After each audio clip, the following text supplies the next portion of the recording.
Nuevamente, shalom a todos, Shabbat shalom. Dentro de poco les vamos a decir Shabbat Tov, porque aquí ya bajará el sol en media hora más o menos. Aquí baja bastante temprano el sol en esta temporada de invierno. Bueno, seguimos nuestro, seguimos nuestro estudio sobre el libro del profeta Zacarías. Estamos en el capítulo 9 y vamos, Oseas, capítulo 9. Probablemente estoy pensando en el libro de Zacarías, a ver cuándo algún día vamos a volver a él. Estoy dando vuelta aquí, pero bueno, así es, el libro de Oseas. Primero acabamos con el libro de Oseas y después vamos con todo lo que Adonai nos brinda. Libro de Oseas capítulo 9, profecías al día. Aprendemos del pasado para corregir nuestro presente. No te regocijes antes de que sea el tiempo, era el título que hemos puesto a este capítulo. Pero en esta segunda parte, ya que hemos presentado en la parte anterior los primeros 8 versos, nos queda mitad del capítulo para terminarlo. Esa segunda parte le puse un nombre secundario. Nos convertimos a semejanza de lo que amamos, ¿vale? Es una idea, una expresión sacada de lo que contiene nuestro estudio. Bueno, por fin el Fernando también, veo que se ha conectado, muy bien. Al final, intentar lo logró. Pues bien, continuamos.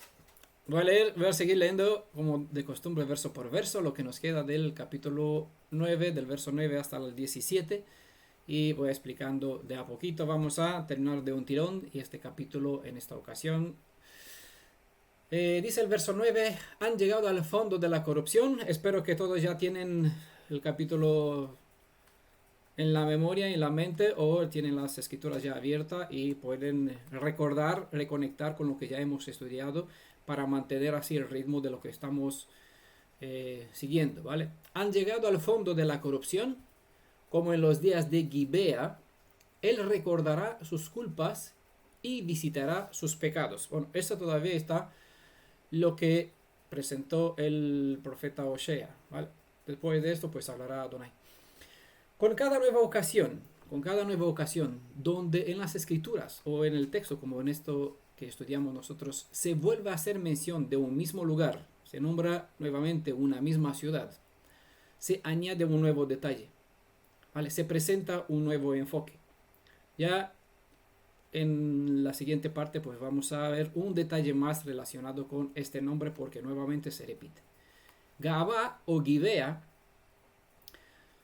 como dice en el texto, como en los días de Gabá, se refiere a una época oscura en la historia de Israel. El nombre hace recordar la historia de la violación de la concubina de un levita y las consecuencias de los malos actos de que los hebreos que residían en aquella ciudad. Vale, no sé si conocen la historia, lo que sucedió, ¿vale? En el libro de Jueces, en el capítulo 21 está, bueno, en el libro de Jueces está toda la historia, desde el capítulo 19 hasta el 21 se presenta toda esta situación. Esa mala acción de esta tribu de Israel provocó la reacción de las otras tribus que combatieron contra los benjamitas hasta casi acabar con ellos, ¿vale? Recuerda algunos de ustedes cuántos quedaron de la tribu de Benjamín, de la tribu entera, no hablando solo de varones, el tribu completo de Benjamín. ¿Saben cuántos quedaron en aquella ocasión. en aquella ocasión? Sí. Nadie recuerda, ¿verdad? ¿O cuántos murieron? Murieron muchos. Quedaron solo 700 hombres, ¿vale? Pasaron por el filo de espada a todos. Nadie se salvó. Mujeres, niños, ancianos, 700 hombres. Y para ellos pidieron consejo a Adonai para buscar una solución para que así no se pierda una tribu en Israel y que puedan tener mujeres.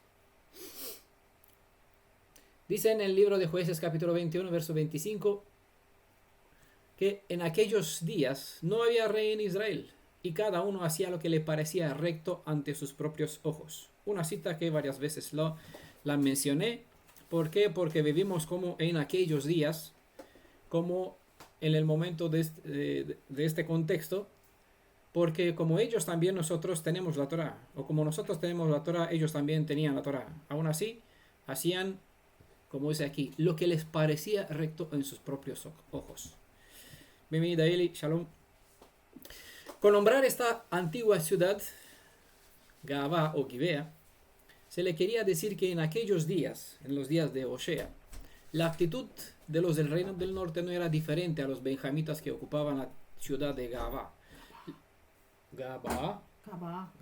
Bueno, Gibea. Lo que Osea les decía era que ahora ya no se trataba de una mera ciudad, sino que la nación entera era tan mala como aquella ciudad. La advertencia era que del mismo modo como esta ciudad no pudo escapar del castigo, tampoco lo escaparía la nación de Efraín ahora. Toda la historia con la concubina de Levita, como he dicho, está en el libro de Jueces, capítulo 21, del capítulo 19 hasta el verso 21, pues ustedes lo leerán cuando quieren. En muchos lugares se ha visto el mismo espíritu de desenfreno sexual, y los efectos de este espíritu indomable casi destruyó toda una tribu en Israel. Este aún todavía destruye muchas vidas hoy día. Está escrito en Isaías capítulo 24, verso 5, que la tierra ha sido profanada bajo sus habitantes, pues traspasaron las leyes, violaron el precepto, rompieron la alianza eterna. ¿Vale? Aunque el profeta Isaías, del capítulo 24, verso 5, habló para el reino del sur, ya saben que no fue profeta para el reino del norte, sino para el del sur. La descripción es la misma sobre el reino del norte, porque primero fue el reino del norte los que han roto la alianza, y luego siguió la casa de Judá, que no tuvo en cuenta los consejos de advertencia que hemos presentado aquí en este mismo libro, sino que hicieron todavía peor que la casa de Efraín. ¿Vale? La ecuación resultada del verso citado es la siguiente. ¿Vale? Isaías 24:5. Tengan en cuenta porque aquí se presenta un principio también. La ecuación es la siguiente. Transgredir las leyes es igual a violar las normas de la Torah. Es lo mismo, ¿vale? Entonces, este mal acto de transgredir las instrucciones de la Torah deshace la unión o la unidad de la alianza, y por lo tanto desvinculan las dos partes que se han comprometido en un pacto, de modo que la parte fiel, en este caso Adonai, ya no es obligada a cumplir más con las obligaciones del pacto, con lo que a él le incumbe. ¿Vale? Nosotros tenemos en la Torah los principios, las normas. Él tiene las 10 palabras suyas que son su compromiso. Nosotros tenemos obligación nuestra, hemos dicho sí, lo vamos a obedecer, hemos dicho nosotros en nuestros padres, y él dijo, vale, si obedecerás, yo seré tu padre, tú serás mi hijo, o yo seré tu esposo, tú serás mi prometida, ¿no? Era la declaración que se hizo al pie del monte Sinai. El resultado del rompimiento de esta alianza no se dejó esperar mucho, así que al romperse el pacto, la maldición trajo la desgracia. A continuación, vamos a leer el resultado de las transgresiones, y lo que supone quedarse fuera del escudo de la protección que brinda la alianza. Leeremos nuevamente el verso, y en esta ocasión lo voy a citar en su contexto, para tener claro el principio causa-efecto, para ver claramente la ecuación y el resultado. Isaías 24, verso 5 dice, la tierra ha sido profanada bajo sus habitantes, pues traspasaron las leyes, violaron el pacto, rompieron la alianza. Y el verso siguiente presenta el efecto, ¿vale? Por eso, una maldición ha devorado la tierra. ¿Por eso por qué? Porque la tierra fue profanada. ¿Quién profanó la tierra? Pues obviamente sus habitantes. Porque profanaron la tierra, la maldición ha devorado la tierra. ¿Y tienen la culpa quién? Los habitantes en ella, ¿vale? No la tierra en sí misma, sino los habitantes que ocupan la tierra. Ellos han profanado la tierra que se le fue dado como para ser administradores, hemos visto en el estudio anterior, ¿vale? Que la tierra pertenece al Creador, al Elohim viviente, y le entregó esta posesión en la mano de nuestros padres. Ellos tenían que mantener santa, kadosh, purificada esta tierra, pero al traspasar los principios, transgredieron las normas, trajeron inmundicia sobre la tierra, y por lo tanto una maldición ha devorado la tierra, y tienen la culpa los que habitan en ella. Por eso, sigue el texto diciendo, Isaías 24, verso 6, han sido consumidos los habitantes de la tierra, ¿vale? Y disminuyeron los hombres, o se quedaron pocos hombres. No se refiere al mundo entero, que algunos sacan del contexto nuestras escrituras y la aplican al tiempo final de un fin del mundo, un apocalipsis global, Nada que ver, el contexto limita estas palabras a la tierra Eretz Israel, a la tierra de Israel, ¿vale? Cuando se traspasan las leyes, se profana la tierra, que debería ser santa. Como consecuencia, la maldición comienza a devorar a los que se sitúan fuera de la protección de la alianza. Con la expresión la tierra, no necesariamente me refiero a la tierra de Israel, sino que la tierra de tu corazón, de mi corazón, ¿vale? Tu tierra es el lugar más sagrado o el más inmundo. Depende de uno mismo cómo lo cultiva, con qué lo abona, con qué lo riega. De lo que siembra en ella, cosechará, para bendición o para destrucción.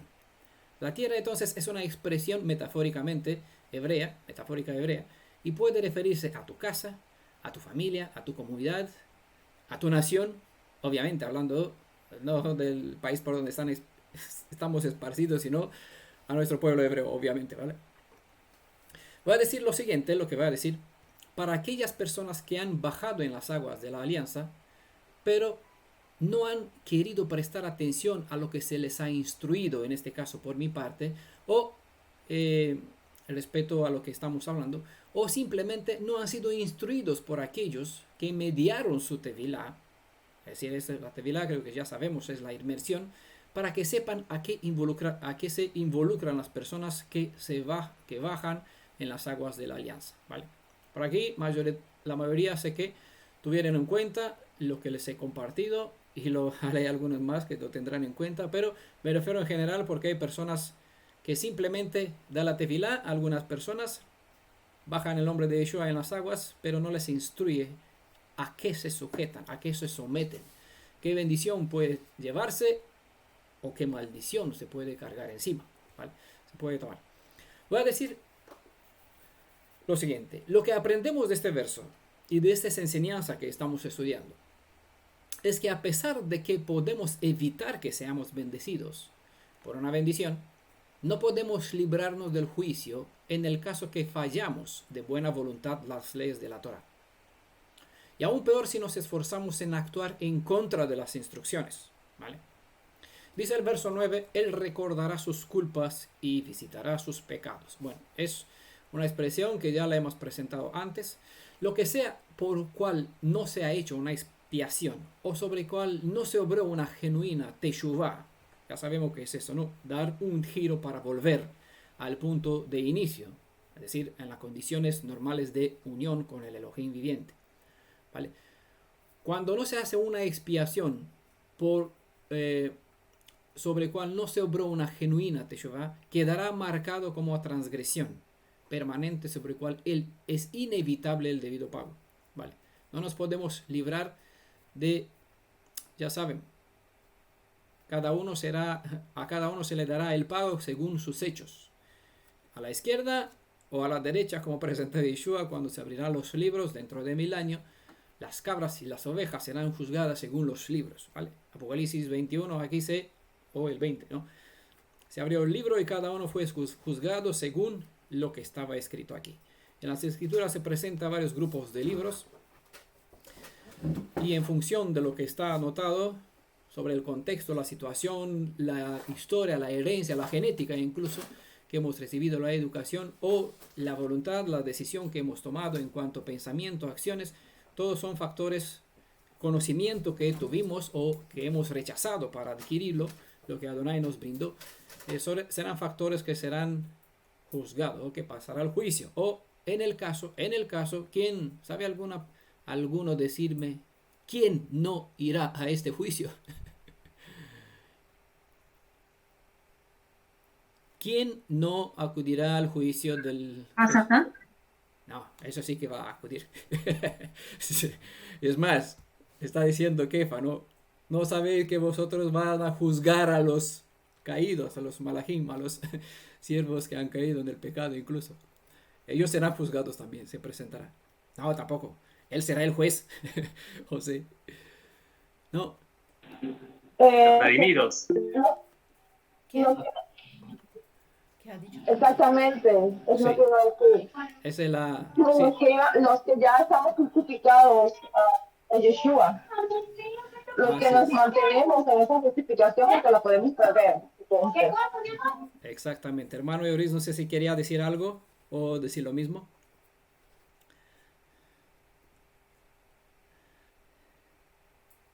Continúa con el estudio. Sí, quería preguntar cuando usted dice que hay unos que no se van a levantar en el juicio, que mueren y no tendrán ya ninguna participación en nada. ¿A qué se refiere eso?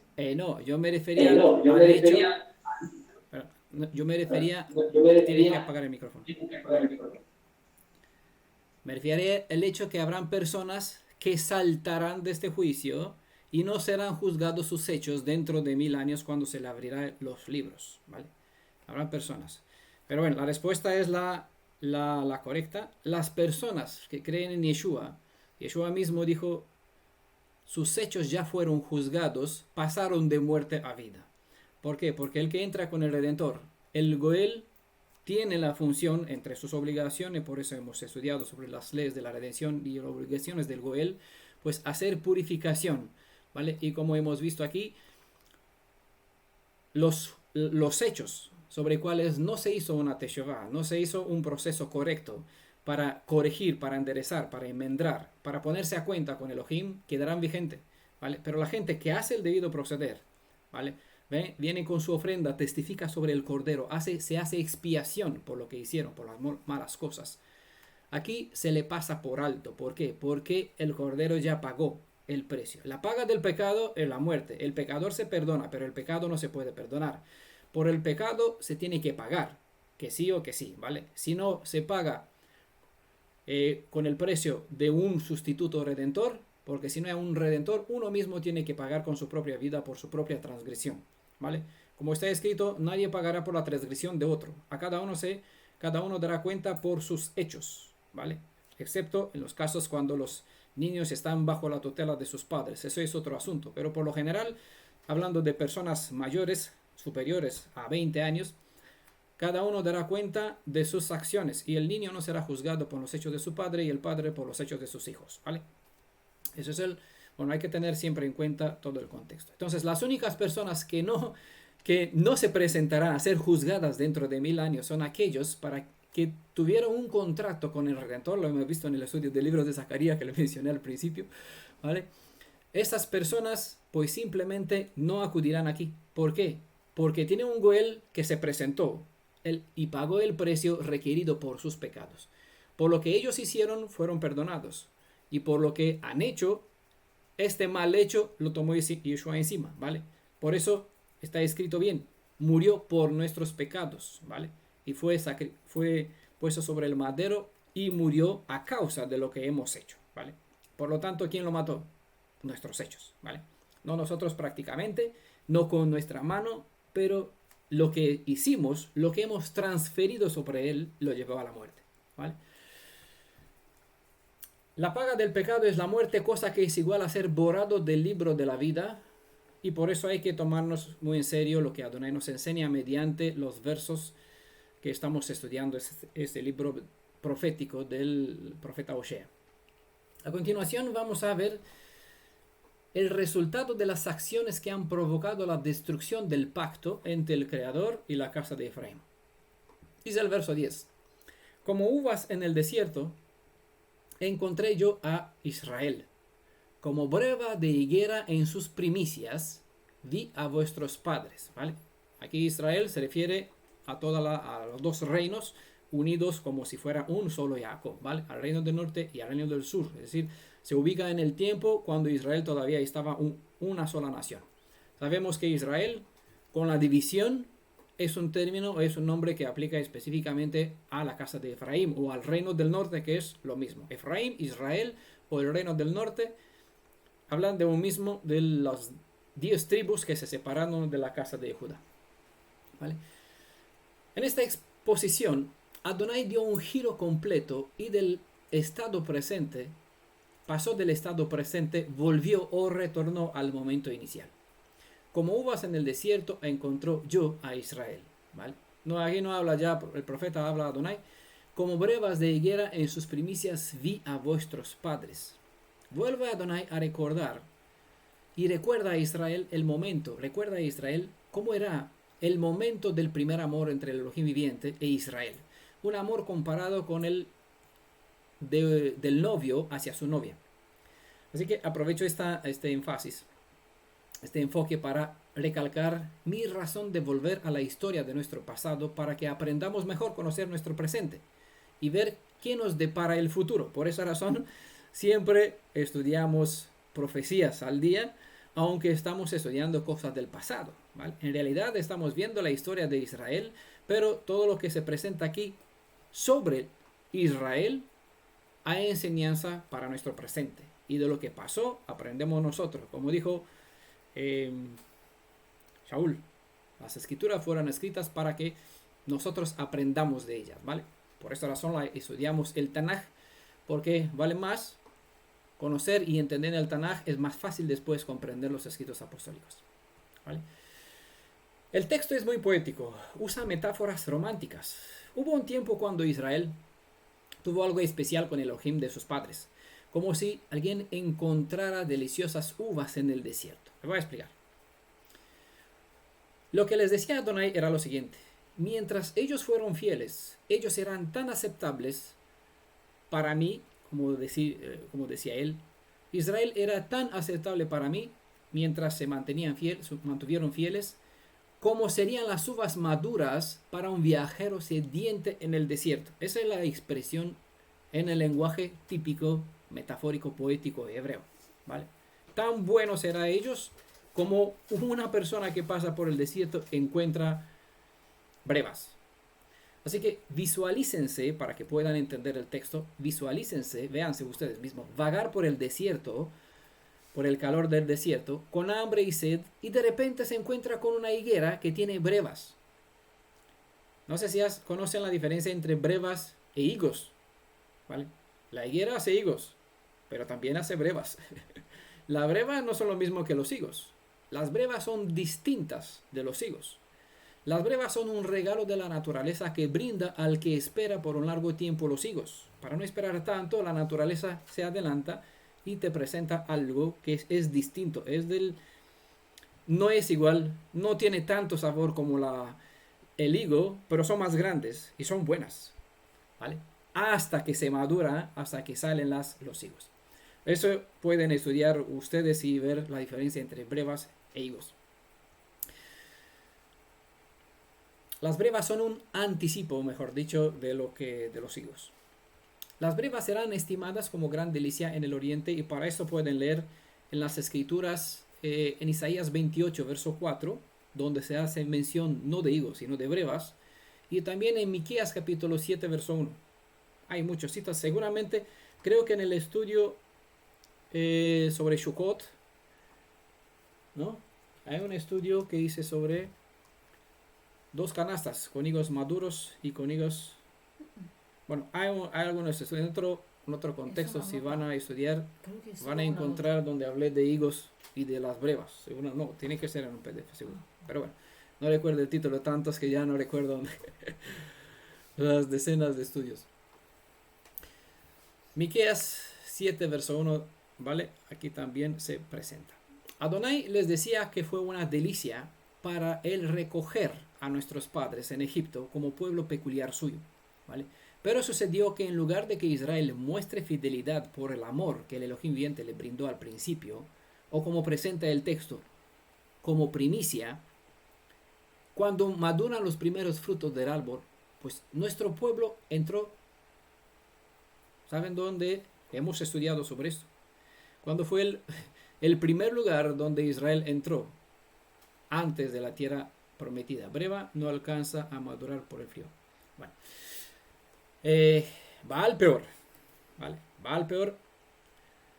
Si no me equivoco, en el capítulo 2 del libro de Osea, en la parte de 2 donde hemos hablado sobre Baal, aquí también hemos mencionado de este nombre, y creo que también en el estudio del libro de Mefiboshet, sobre la historia de Mefiboshet, también hemos tratado este asunto.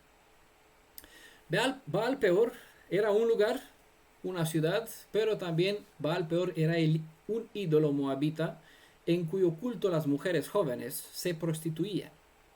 Israel se hizo culpable de pecado con el culto a esta deidad cananea. Así que al llegar a Baal Peor, dice el texto, dice Adonai, era una alusión al pecado de idolatría del que se habla en Números capítulo 25. 24.000 israelitas murieron en aquel entonces, Números 25, con el pecado de Balaam, Balac, toda esta historia. 24.000 israelitas murieron en aquel entonces por el juicio de la plaga. La plaga se desató precisamente por el espíritu de fornicación que Israel permitió entrar en ellos. Si recuerdan la historia de Balaam, saben que Balaam dijo a Balac, no hay forma alguna de destruir este pueblo. Pero se le ocurrió una forma. Desde fuera, ningún enemigo, el diablo, el que sea, el imperio, el faraón, el presidente de Estados Unidos, de vuestros países, de Colombia, de Argentina, del que sea, no puede destruir al que está bajo la protección del Altísimo. No tiene forma alguna. ¿Saben cuál fue el consejo que hizo destruir al pueblo al consejo de Balaam? Que hizo destruir al pueblo de Israel. Provocar que Israel mismo se disponga desde adentro a ser destruido. ¿Vale? Si uno permite que el mal habite dentro de sí mismo, se dispone a la destrucción. Nada desde fuera puede destruir a Israel. Pero la destrucción, el diablo lo sabe, lo probó y es así, comienza desde adentro. Por eso Adonai dio el consejo sobre el cual hemos hablado en otros contextos. El pecado está a tu puerta, tocando. Tú manténle la puerta cerrada, ¿sí? Bueno, tu mente, tu conciencia, tu corazón, es tu ser interior, está tocando. Tú domínalo, dijo Adonai, ¿vale? Dijo a Caín, ¿vale? Pero la enseñanza es la misma, el principio para todas las generaciones hasta el presente. Está a la puerta tocando, no tiene derecho, no puede entrar, salvo que yo le abro. Si le abro, entrará. Y por eso en los escritos apostólicos está escrito, yo no puedo acusar al diablo porque me tentó. Entonces, no, uno es atraído por su propia concupiscencia.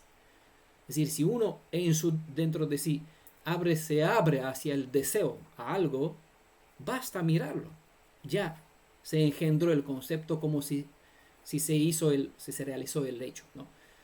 Mirar a una mujer, ya has fornicado con ella, ¿vale? No es por mirar, sino por desearla dentro de ti.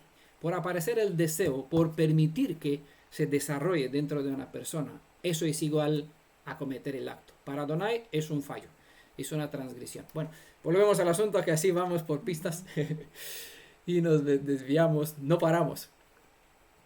24.000 murieron a causa de que abrieron desde adentro la oportunidad para que el mal destruya al pueblo fácilmente. ¿Vale? Las profecías nos declaran estar en la misma condición que nuestros padres en Egipto. Recuerden siempre que Adonai nos dijo que no volverá a Egipto, ¿vale? Es decir, que no quiere que volvamos a Israel, al Egipto. Pero igual nos dijo, si fallamos las escrituras, si fallamos los principios de la Torá, él mismo nos devolverá. Entendemos que no en Egipto, sino a una tierra de esclavitud, ¿vale? La tierra de Israel hoy es casi como la tierra cananea antes de que Israel se apodere de ella. Estamos en camino desde Egipto hacia Canaán. Estamos haciendo este tránsito. Y ya estamos en Baal Peor. Aquí nuestro pueblo se están, ya no hablo del pasado, se están prostituyendo con esta deidad, hoy conocida como Jesús. Si miran y comparan los hechos, teniendo en cuenta los avances y los conceptos modernos, se darán cuenta que nuestro pueblo de hoy no es mejor que el de nuestros antepasados. La prostitución entre la fe hebrea y la cristiana ha alcanzado tal grado que la mayoría consideran que es la misma cosa. Pero la historia sigue y la actitud de los fines, ¿vale? Lo pongo en plural, entiendan aquí la alusión, será notoria. Solo aquellos que mostrarán la actitud de Finés entrarán en el pacto eterno con un privilegio semejante al que obtuvo Finés y la casa de los sacerdotes, ¿vale? En el libro, en el PDF sobre el sacerdocio, está hablándose más sobre este varón y la bendición que Adonai eligió al pueblo, le dio a la casa de Aarón para que sean sus sacerdotes para siempre. Recuerden que al pueblo de Israel, es un detalle, lo dejo aquí como paréntesis, al pueblo de Israel se le dijo, serás para mí sacerdote, pero cuando dijo eso para el pueblo, todavía no se presentó la Torá con los principios de la casa de Aarón. No fue elegida todavía la casa de Aarón para que se le sea sacerdote, ¿vale? Es un detalle. Dice el texto, se consagraron o se apartaron, pero para vergüenza. Es decir, para aquel ídolo vergonzoso e inmundo. Pueden ver en Jeremías, capítulo 11, verso 13, donde aquí en el texto se presenta que el pueblo edificó altares para la vergüenza. Eso significa, en este caso, vergüenza es igual a ídolos, ¿vale? Altares para la vergüenza es igual a edificar altares para los ídolos. Recordamos los que estuvieron o los que prestaron atención al estudio sobre Meribaal. ¿Recuerda alguno quién era Meribaal? ¿O a quién le pertenecía este nombre? Meribaal.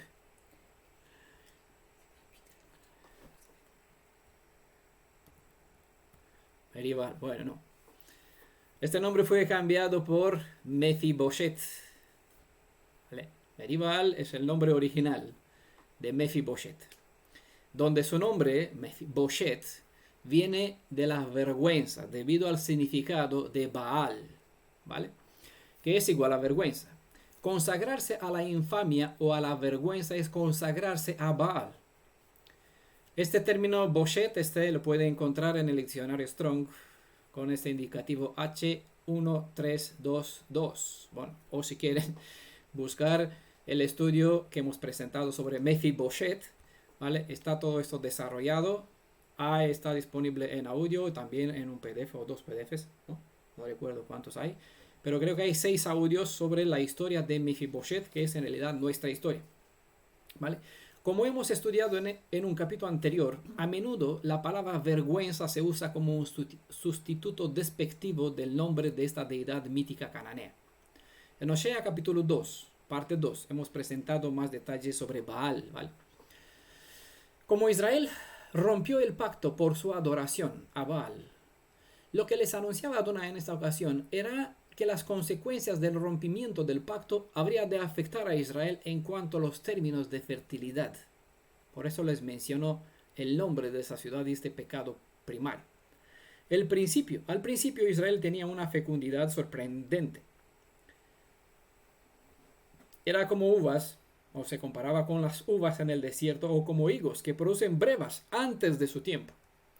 Israel tenía esta fecundidad en relación con las condiciones del pacto, mientras ellos se mantuvieron fieles a él. Pero cuando el pueblo, aún sin cruzar el Jordán, de camino rumbo a la tierra prometida, adoraron en Sittim al Baal de Peor, por ritos de fertilidad con mujeres moabitas y madianitas, pues usando estos ritos se consagraron a la vergüenza. No hay arrepentimiento. Y cuando no hay una teshuvá, queda vigente, ¿vale? Entonces por eso Adonai les recuerda algo. Está escrito también que tiran en el mar de olvido las transgresiones. ¿Pero cuándo? Cuando se hace una teshuvá de vida, ¿vale? Cuando se pasa la transgresión o la culpabilidad sobre el cordero, que en este caso es Yeshua, y él está pagando por el precio, de modo que la persona es librada y el pecado o el diablo que reclama la vida del pecador lo reclama como suyo. Si yo muero por la maldad, este tiene que morir conmigo, ¿vale? Porque cometió lo mismo. En este caso, si la persona que tiene un goel tiene al Redentor, el Redentor es quien paga por su vida y el Hasatán no puede acusar más, como en el caso del sumo sacerdote Joshua, sobre el cual hemos estudiado. No puede acusarlo, porque si lo acusa al tener un goel, tiene que ver o arremata en contra del goel, porque en la persona que se sujeta o que se dispone en las manos del Redentor, el Redentor se convierte en su juez, en su defensor, en su abogado, en el que le defiende. Y por esa razón no habló Yehoshua, mientras acusaba el diablo a Yehoshua, sino habló Yeshua, ¿vale? Quien era el defensor de Yehoshua, ¿vale? Entiendan. Si no entienden, pues les recomiendo que vuelvan a escuchar el estudio de Zacarías, la visión sobre el sumo sacerdote Yehoshua, que era un tipo, un ejemplo, ¿vale? No era era una parábola. Todo lo que se le presentó con el cambio de la vestidura era una parábola. Se hicieron abominables como el objeto de su amor, dice nuestro verso. En Deuteronomio capítulo 7, verso 26, está escrito que si introduces en tu casa una cosa que la Torá la llama abominable, te conviertes en abominación. ¿Vale? Por si acaso, porque sé que la gente pues no acostumbra a leer todas las citas que menciono. Por eso voy a leer las citas. Voy a leer el verso 25 y el 26, verso anterior, para que así tengamos un poquito el contexto de Deuteronomio 7, para que entiendan y tengan clara este principio de este Torá. En base a este principio podrán comprender por qué Yohanan en su primera de Yohanan, su libro, escribió que no le des la bienvenida, ¿vale?, al que trae una otra enseñanza que no es la honrar a Yeshua y a su Padre, ¿vale? El que viene con otra doctrina que no es esta sobre el Padre y el Hijo, que sea anatema. No le recibas en casa, no le des la bienvenida. Porque si lo haces, es decir, si viene un testigo de JC, ¿no?, o un católico, o el que sea, para que te enseñe sobre tu deidad en tu casa, te haces partícipe de lo que ellos enseñan, te conviertes en abominación. Por eso no enseño sobre los escritos apostólicos. Si entendemos las leyes de la Torah, todo lo que está en el libro, los escritos apostólicos, son como una carta abierta, entienden fácilmente, ¿vale? La ley está aquí, Deuteronomio 7:25. Aunque la instrucción es para los que entraron en la tierra de Israel, tengan en cuenta, nosotros somos la generación que tenemos que tomar en nuestra posición la tierra de Israel, ¿vale? Entonces, estamos en este proceso de regreso, no vamos a conquistarla, pero nosotros tenemos que liberar, porque en este caso, la tierra de Israel, que es como Canaán, es nuestra tierra. Y en nuestra alma se edificó un Canaán, donde hay un montón de abominaciones, de cultos, de deidades, de conceptos, de libros que hemos comprado incluso, donde veneraban otras deidades. Dicen, quemaréis las esculturas de sus deidades. Ah, pues, perdona que yo pagué un montón por este libro. Personalmente tuve 2 metros, por aquí tenemos algo, 2 metros de libros de una falsa profetisa cristiana. Y yo les andaba leyendo de esos libros. Así que tenía la mente cuadrada con las enseñanzas y conocía mejor esos escritos que las escrituras. Entiendan por qué dije que tuve que borrar 20 años de mi vida. ¿Vale? Por aquí Gamaliel, no sé dónde está. Que no está, que tenía más años. Bueno, está su esposa. Decía que tenía muchos años, que tiene que tirar la basura. Yo tiré la basura 20 años de aprender. Y conocía las enseñanzas de esta profeta, es decir, leía la Biblia en la luz de lo que esta profeta presentaba. 2 metros de libros suyos. Pensaba con su mente. ¿Vale? Y claro, uno puede decir, he invertido en esto un montón de dinero. En un cierto día estaba, para contarle una experiencia, en la casa de unos amigos, también, que formaban parte, que eran creyentes en la misma profetisa. Yo tenía unos libros en la casa de ellos. Y un día me puse a hacer una hoguera con los libros de esta profeta y esta amiga decía, ay, qué pena por estos libros. Mejor dáselo a alguno que lo pueden leer para sacar un provecho, ¿no? No destruirlo. Sí, claro, que lo que para mí es malo, darle a otro. Lo que para mí es un veneno, quiere que dé para envenenar a otras personas. ¿Por qué? Porque yo pagué una cantidad, mucho dinero, ¿no?, por esos libros. Bueno, por ejemplo, para darle un ejemplo. Dice las escrituras, quemaréis las esculturas de sus deidades y no codiciarás el oro y la plata que los recubren. ¿Vale? No importa. Pasarlo al fuego. Ni lo tomarás para ti. No sea que por ello caigas en un lazo, pues es una cosa abominable para Adonai tu Elohim. Y este es el verso 26. Y no debes meter en tu casa una cosa abominable, pues te harías anatema por ello. Las tendrás por cosa horrenda y abominable porque son anatema. ¿Vale? Tengan en cuenta eso porque son principios de enseñanza, aplica a muchos aspectos de nuestra vida. Tu casa, no traerlo en tu casa, es tu ser interior, tu familia, tu comunidad o tu pueblo, ¿vale? No por nada, aquí tenemos normas y todo lo que entraron aquí tuvieron que aceptar las normas de la congregación de esta comunidad porque estas fueron diseñadas para proteger a los que están dentro, ¿vale? Las personas entran, tienen buena intención, pero no sabe que con buena intención puede cometer actos malos. Entonces, por eso la limitación, y se supone que por la educación, por el carácter de uno, que la palabra de uno cuando dice sí, acepto las normas o estoy de acuerdo con ellos, entonces se mantendrá fiel aunque no está de acuerdo con ellos. Entonces la respetará, porque uno se supone que tiene palabra. Cuando uno no tiene palabra, pues obviamente no respetará el sí que dio, porque no lee con atención o no le interesa, ¿vale? Porque no tiene carácter. Pero aquí somos personas con carácter, por eso permanecemos, ¿verdad? Bueno, tu casa es tu ser interior, tu comunidad o tu pueblo. Si a tu casa traes alimentos puros, los de tu casa tendrán una buena enseñanza, ¿vale? Si les traes de los gentiles, el mundo gentil convertirá tu casa, tu familia, tu comunidad o tu pueblo en gentiles, ¿vale? Dime lo que comes para decirte quién eres, ¿vale? Es un dicho. Hablando de Baal Peor, llamado hoy día como Jesús, declara las escrituras sobre los que flirtean, ¿vale?, con los mitos deificados venerados en otros cultos no hebreas, ¿vale? Como ellos serán los que los hacen, ¿cuántos en ellos ponen su confianza? Dice en el Salmo 115, verso 8, ¿vale? Voy a leer una vez más este verso. Como ellos, es decir, si esas deidades son abominables, ¿vale? No lo voy a decir yo que una persona es abominable. Dice, como ellos serán los que los hacen, ¿cuántos en ellos ponen su confianza? Salmo 115, verso 8, vean el contexto para que entiendan que se refiere específicamente en este caso a deidades ajenas en quien confía la gente.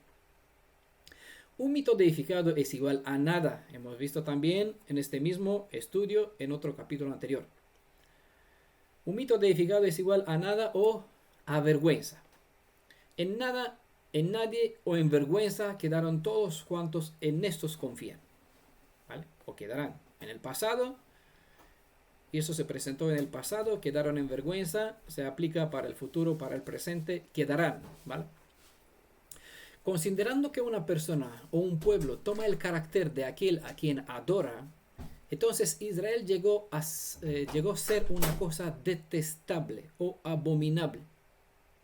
La palabra hebrea shikutz, que lo pueden encontrar en diccionario Strong con indicativo H8251, ¿vale?, se refiere a ídolos varias veces en el Tanaj, como por ejemplo pueden leerlo ustedes en Deuteronomio capítulo 26, donde un ídolo es igual a una cosa detestable.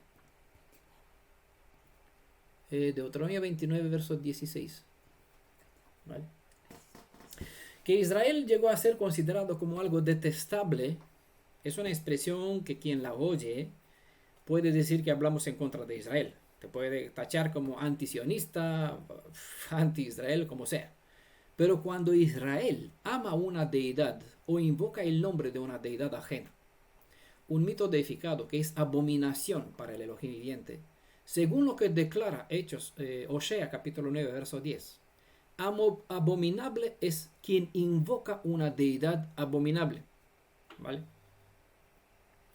De aquí el dicho, dime con quién te asocias para saber quién o cómo eres. Bueno, quizás acomodo un poquito los dichos, pero creo que entienden las ideas.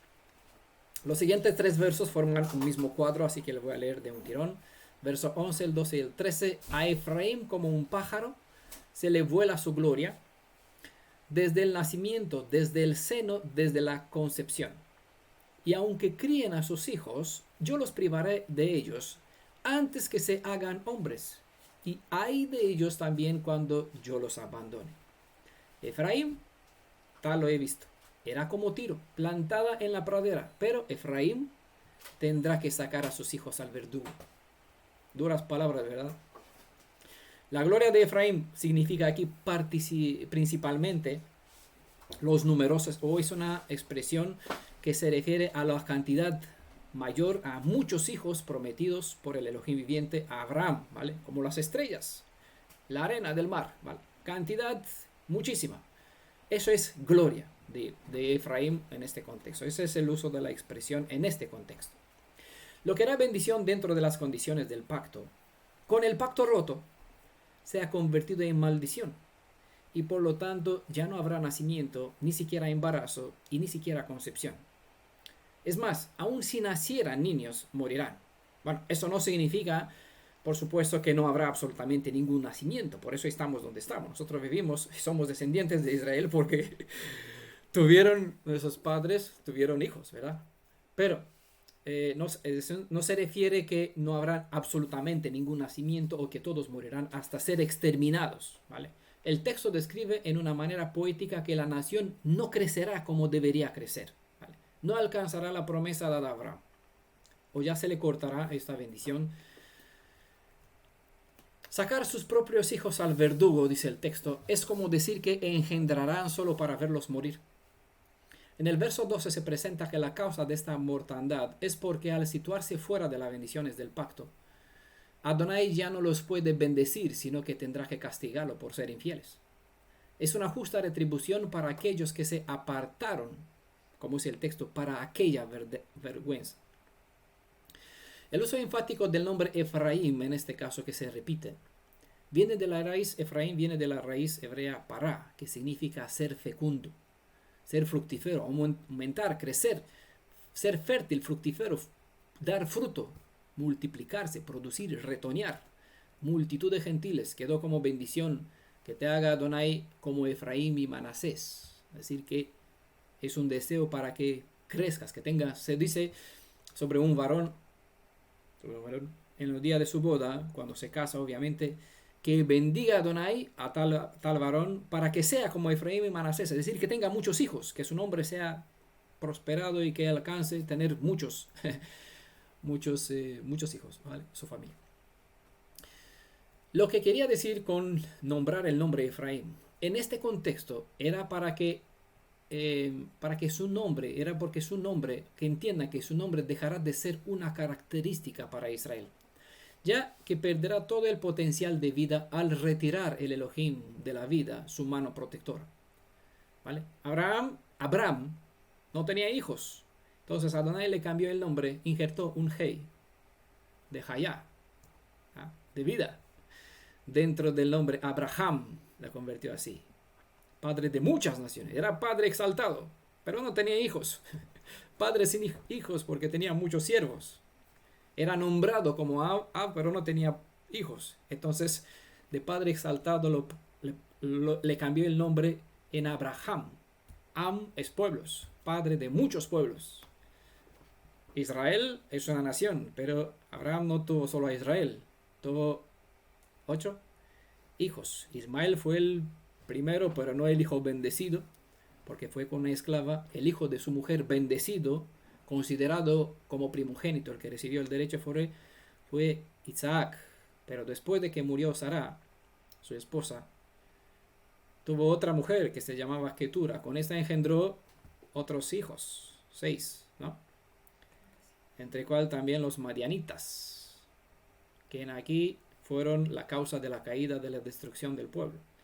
Y a este pueblo Adonai ordenó que le destruya que el Israel lo borre de la faz de la tierra, es decir, que lo destruya por completo. Entonces, en este contexto, el nombre de Efraín, que tenía que significar prosperar, multiplicarse, porque es él quien daba la vida para que la gente sea fructífera. Pero ellos pasaron a venerar a Baal por el culto de la fertilidad, pensando que Baal le daba los hijos. Adonai dijo, Efraín, ya no. ¿Vale? Efraín ya no va a ser fecundo. Y si va a tener fruto, lo va a tener para el verdugo. Lo que le quería decir, eso era que él perderá el potencial de la vida, porque Adonai retirará su vida de sobre el pueblo de Efraín. Se indicó que este juicio se activará en 3 planos, ¿vale? Dice, el primero, desde el nacimiento, es decir, los bebés morirán al ser paridos. Desde el seno, los ya nacidos no tendrán largos días de vida. Y desde la concepción, 3, ¿vale? Su semilla desde la concepción, es decir, su semilla o su matriz, la matriz, no tendrá el poder para engendrar, ¿vale? Hasta que los alcancen cierta madurez, serán cortados. Hasta los que alcancen cierta madurez, habla sobre ellos, que aunque tendrán hijos, serán cortados cuando Él permitió que eso suceda, ¿vale? Vuelvo a leer, aunque críen hijos, críen a sus hijos, yo los privaré de ellos antes que se hagan hombres. Y hay de ellos también cuando yo los abandonaré. Con todo esto que han vivido nuestros padres, las principales lecciones aún no se han aprendido. Ahora han dejado de usar el apelativo del Elohim viviente por temor a no ser más castigados y en su lugar solo dicen Hashem. Hashem es una referencia para decir el nombre, más eso para no pronunciar el propio nombre. Con tener su nombre sobre nosotros, Adonai no quiso decir que debemos usar el mero nombre, sino que convirtamos lo que éste representa en nuestra forma de vivir, en nuestra forma de fe, y que sus características sean nuestra esperanza. Pero los nuestros solo han dejado de usar el mero nombre y con eso han dejado de permitir que ellos, que usen en ellos el potencial que éste abarca. Cuando yo los abandonaré, dice el texto en Deuteronomio, pues capítulo 31, verso 17, se presenta que es terrible cuando Adonai oculta su rostro o se aparta de una persona o de un pueblo o de una comunidad. Veamos, este texto dice, aquel día montaré una cólera contra él, los abandonaré y les ocultaré mi rostro. ¿Vale? Siempre que Adonai se aparte o que oculta su rostro es lo mismo. Será pasto. ¿Qué sucede cuando eso ocurre? Cuando una persona se sitúa fuera del pacto y uno va por su propia cuenta, no goza con la protección de Adonai, ¿qué será? Será pasto y presa de un sinfín de males y adversidades. De suerte. De suerte, dice el texto, o bueno, para que entiendan, de suerte que dirá aquel día, es decir, puede que dirá en aquel día, o en el mejor de los casos. sí, en el mejor de los casos, para no decir de suerte, pero así aparece en Es la una corona de Jerusalén. En el mejor de los casos, dice Adonai, si se le pasa por la mente a pensar, a venirse en sí como hijo pródigo y pensar, ¿no me habrán acaso llegado esos males porque mi Adonai no está en medio de mí? Recordamos que el propósito de la corrección y que Adonai mande un juicio es con el fin de darnos una posibilidad de que nos enmendremos, que nos venimos en sí. Es decir, ¿qué sucede aquí? ¿Por qué no me va nada bien? ¿Dónde está el fallo? ¿Vale? Que uno se cuestione si está dentro de mí, si depende de él, si es una circunstancia o qué sucede. ¿Vale? En base a esta expresión, Shaul dio consejo cuando se hace cierto juicio dentro de la comunidad con ciertas personas, en el último de los casos, o como último recurso, ¿vale? No como medio de castigo, sino como último recurso para proteger, para salvar, para cuidar de una persona, dice, échalo de la congregación. Quizás al quedar en las manos del diablo, ¿vale? Aquí se verá y se dará cuenta de las males. Será pasto y presa de un sinfín de males y adversidades. En el caso que le llegan así, quizás se vendrá en sí, y quizás en aquel momento se vendrá en razón y pensará, no me habrá llegado esos males porque Adonai no está en medio de mí, es decir, no me hice algo que no es conforme como es debido. ¿Vale? Por esa razón, Adonai no, cuando va buscando las ovejas perdidas el pastor, ¿qué hace con ella? Ah, bien, cuidadito, aquí te voy a dejar sentadita, voy a hacer una jupa encima, una cubierta, voy a poner una shuka y yo te voy a proteger aquí. No, dice, la lleva con el rebaño. ¿Por qué? Porque ese es un sistema de defensa, de protección. En la cantidad de los consejeros hay protección. Cuando dos duermen juntos se calienta mejor, ¿vale? Dice en los proverbios. Entonces ese es el propósito cuando Adonai pone a una persona en una comunidad, pero cuando uno actúa por su propia cuenta sin tener en cuenta que hay hermanos con quien se puede aconsejar, con quien puede pedir la oración, con quien puede invocar Elohim, la protección, las bendiciones, lo que sea, si está dentro de las condiciones del pacto, ¿vale? Pues si no lo hace, será pasto y presa de un sinfín de males y adversidades. ¿Por qué permite Adonai esto si una persona está bautizada en su nombre? Precisamente porque algo falla, algo no hace como es debido. ¿Vale? Entonces estamos estudiando los principios de las escrituras para ver cómo es debido, cuál es la mishpat, el debido proceder o cómo se debe hacer las cosas para que nos vaya bien, La ¿vale? unidad. Para que logramos la unidad y que nos vaya bien, ¿vale? El siguiente verso, he leído del Deuteronomio capítulo 31, verso 17. Voy a leer también el verso 18, porque este describe la causa del por qué oculta su rostro él, por qué él oculta su rostro a una persona. Pero yo, dice el verso 18 de Deuteronomio 31, ocultaré mi rostro aquel día a causa, es decir, si llega un día cuando él oculta su rostro, es porque a causa de todo el mal que habrá hecho. ¿Cuál es el peor mal que puede hacer una persona? Es el principal en todas las escrituras: yéndose en pos de otras deidades. ¿Vale? Deuteronomio 31, verso 18. Esta es la razón por cual personalmente jamás permitiré que el falso salvador de los cristianos sea considerado o sea nombrado con el nombre del Redentor de Israel, como jamás en cuanto de mí dependerá, permitiré que los títulos de Baal, como Dios y como Señor, sean en referencia al Elohim de Israel. No espero que los demás comprendan mis razones. Y tampoco buscaré un ecumenismo, ya que si no se me declara, tampoco me preocupa si se me declara limitado, intolerante, absurdo, o que odio incluso a los cristianos. Algunos me han dicho, claro, si no está a favor de ellos, si no habla favorablemente sobre ellos, si no trata de crear un puente con ellos, dice, odias a los cristianos. No, no odio, se pueden pensar que sí. No es mi problema lo que otros creen sobre mí. El caso es que yo no voy a regalar la honra, la kavod del Elohim de Israel para quien sé que es Baal, quien es la deidad, dicho Salvador Jesús del cristianismo. ¿Vale? Simplemente procuraré que siempre que de mí dependa el nombre del Elohim de Israel, sus títulos, sus características o atributos no se regalen a las deidades del cristianismo, y menos que éstas sean llamadas como si fueran el Elohim de Israel. Aquellos que flirtean entre las deidades porque no tienen o incluso no quieren hacer el esfuerzo para tener claro quién es el Elohim de Israel y quién es el Elohim de los cristianos, que se esperen a que tarde o temprano cosechan los frutos de la adulteración abominable, ¿vale? Yo ocultaré mi rostro aquel día, siempre hay un aquel día, a causa de todo el mal que habrán hecho, yéndose en pos de otras deidades.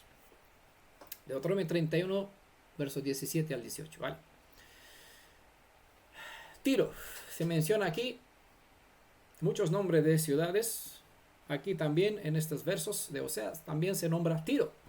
En Isaías 23 se declaró que esta ciudad fortificada era un importante puerto de mar. Se consideraba de mucha influencia y de considerable riqueza, pero esta ciudad portuaria será destruida.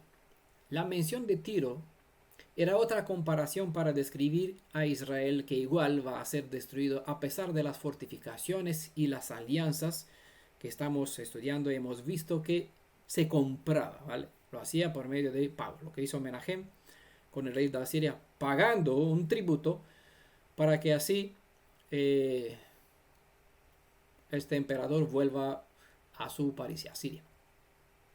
Efraín, dice el texto, con toda su fecundidad criará hijos para la matanza, es decir, para el verdugo. Este texto es importante como respuesta a muchas personas que preguntan: ¿quieres decir que millones de niños inocentes morirán? En primer lugar, los niños no son tan inocentes debido a la naturaleza que tienen y debido al genio que sus padres forjan en ellos incluso desde el vientre de su madre. Y en segundo lugar, porque los niños están bajo la autoridad de los padres.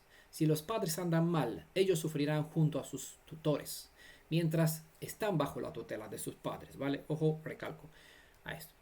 Es decir, no me refiero a personas, a los varones que están sobre 20 años, ya pasado, porque desde este momento a cada varón se le tiene en cuenta los hechos personalmente.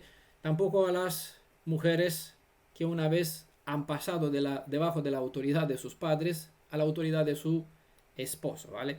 Tendrá Cada uno dará cuenta a partir del momento cuando los padres son libres de responsabilidades sobre sus hijos. Verso 14, Osea capítulo 9, verso 14. Dale Adonai, no sé si en vuestro texto si pueden mirar, hay un espacio aquí, pero en Corona de Jerusalén yo lo tengo, hay unos puntos suspensivos. Dales Adonai, y luego sigue una pregunta, ¿qué les darás? Y afirma, dales seno que aborte y pechos secos. Me gustaría, si tendríamos más tiempo, si estarían delante aquí para preguntarle qué les sugiere, qué les quiere decir, qué piensan, qué dice este texto. Pero no tenemos tiempo para esperar vuestra respuesta, así que nos alargaremos demasiado y voy a seguir, ¿vale? No sé si por aquí está Adriana, que la vamos a necesitar a... Diana, la hija. Osea interrumpe aquí en Osea 9, verso 14, interrumpe a Adonai para hacer una oración, ¿vale? Dales a Adonai, pero aparentemente parece que Osea solo confirma que la justicia es justa, dando la retribución correcta por la maldad que el pueblo cometía en adulterio con Baal. Pero en realidad la oración de Osea es de misericordia. Y de aquí la pausa seguida de la pregunta, ¿qué les darás? La visión del juicio que iba a caer sobre la casa de Efraín motivó a orar a Osea para que las mujeres no se embarasen y los niños murieran, porque si iban a crear hijos, los niños murieran como infantes para que no experimenten el tremendo sufrimiento y dolor que les esperaba. Así que si está por aquí la Diana, le voy a pedir a ella que nos haga una lectura de algunos versos de Segunda de Reyes, capítulo 17, porque aquí se hace una descripción de los sucesos que hemos estado estudiando hasta este momento, ¿vale? Cuando quieres, Adriana, Diana, Segunda de Reyes, capítulo 17, desde el verso 7 al verso 23, ¿vale? Por favor. Bueno, shalom a todos. Todo esto sucedió porque los israelitas habían pecado contra el Adonai su Elohim, que los había sacado de Egipto, librándolos del poder del faraón, rey de Egipto. Adoraron a dioses y siguieron las costumbres de las naciones que el Adonai había expulsado delante de ellos, como también las prácticas que introdujeron los reyes de Israel. Además, blasfemaron contra el Adonai su Elohim, y dondequiera que habitaban se construían altares paganos, desde las torres de vigilancia hasta las ciudades fortificadas. Y en cada colina y bajo todo árbol frondoso erigieron piedras sagradas e imágenes de la diosa Aserá. Y en todos los altares paganos quemaron incienso, siguiendo el ejemplo de las naciones que el Adonai había desterrado delante de ellos. Fueron tantas las maldades que cometieron que provocaron la ira del Adonai. Rindieron culto a los ídolos, aunque el Adonai se lo había prohibido categóricamente. Por eso el Adonai les dio esta advertencia a Israel y a Judá, por medio de todos los profetas y videntes. Vuélvanse de sus malos caminos, cumplan mis mandamientos y decretos, y obedezcan todas las leyes que ordené a sus antepasados, y que les di a conocer a ustedes por medio de mis siervos los profetas. Con todo, no hicieron caso, sino que fueron tan tercos como lo habían sido sus antepasados, que no confiaron en el Adonai su Elohim, rechazaron los decretos y las advertencias del Adonai, y el pacto que él había hecho con sus antepasados. Se fueron tras ídolos inútiles, de modo que se volvieron inútiles ellos mismos, y aunque el Adonai lo había prohibido, siguieron las costumbres de las naciones vecinas. Abandonaron todos los mandamientos del Adonai su Elohim, y se hicieron 2 ídolos fundidos en forma de becerro, y una imagen de la diosa Aserá. Se postraron ante todos los astros del cielo y adoraron a Baal. Sacrificaron en el fuego a sus hijos e hijas, practicaron la adivinación y la hechicería. En fin, se entregaron a hacer lo que le ofende al Adonai, provocaron así su ira. Por lo tanto, el Adonai se enojó mucho contra Israel y lo arrojó de su presencia. Solo quedó la tribu de Judá, pero aún Judá dejó de cumplir los mandatos del Adonai su Elohim, y siguió las costumbres que introdujo Israel. Por eso el Adonai rechazó a todos los israelitas, los afligió y los entregó en manos de invasores, y acabó por arrojarlos de su presencia. Cuando el Adonai arrancó de la familia de David a los israelitas, estos hicieron rey a Jeroboam, hijo de Nadab. Jeroboam, por su parte, los alejó del camino del Adonai y los hizo cometer un gran pecado. De hecho, los israelitas imitaron todos los pecados de Jeroboam y no se apartaron de ellos. Finalmente, el Adonai arrojó a Israel de su presencia, tal como lo había anunciado, por medio de sus siervos los profetas. Así, pues, fueron desterrados y llevados cautivos a Asiria, donde hasta el día de hoy se han quedado. Amén. Gracias, Diana. Pues ahora tenemos un conjunto de citas que nos creó el contexto sobre el cual estamos estudiando. Ya veníamos estudiando sobre esto de hace varios capítulos. Y bueno, vamos a seguir en el mismo asunto, pero esta es una descripción bastante completa de la realidad, ¿vale? Es bastante evidente que no solo el reino del sur, sino también el reino del norte, la culpabilidad se comparte, se divide. Entonces esa es la situación, tengan en cuenta todo el contexto. Y si se pregunta por qué estamos donde estamos, aquí tienen una respuesta que saben traducirla en vuestras palabras para los que os preguntan, claro, ¿cómo eres tú hebreo? ¿Cómo llegaste aquí? Entonces pueden armar una presentación del pasado hasta el presente y decir, por eso estamos donde estamos. Y continuar con los estudios sobre la redención, el momento del llamado de Elohim, del redespertar de Israel, para llamarlo de vuelta a sus raíces, ¿vale? Aquí estamos en este proceso del despertar hasta el momento del regreso. Pero aquí en lo que hemos estudiado, sí, Segunda Reyes 17, versos 7 al 23, es un compendio, dice, un bosquejo de citas de versos que presentan el por qué hemos llegado aquí donde estamos nosotros, toda la casa de Israel, sea el reino del norte y del sur, ¿vale? Seguimos con el verso 15. Toda su maldad apareció en Gilgal, ya se nombra otra ciudad, y allí les cobré odio. Por la maldad de sus acciones, de mi casa los expulsaré. Ya no he de amarlos más. Rebeldes son todos sus príncipes, ¿vale? Toda la maldad, eso es su principal delito. Es decir, es una referencia a un delito principal. Con el verso 15, Adonai pasa a un otro lugar histórico que recuerda el pecado de Israel, obviamente.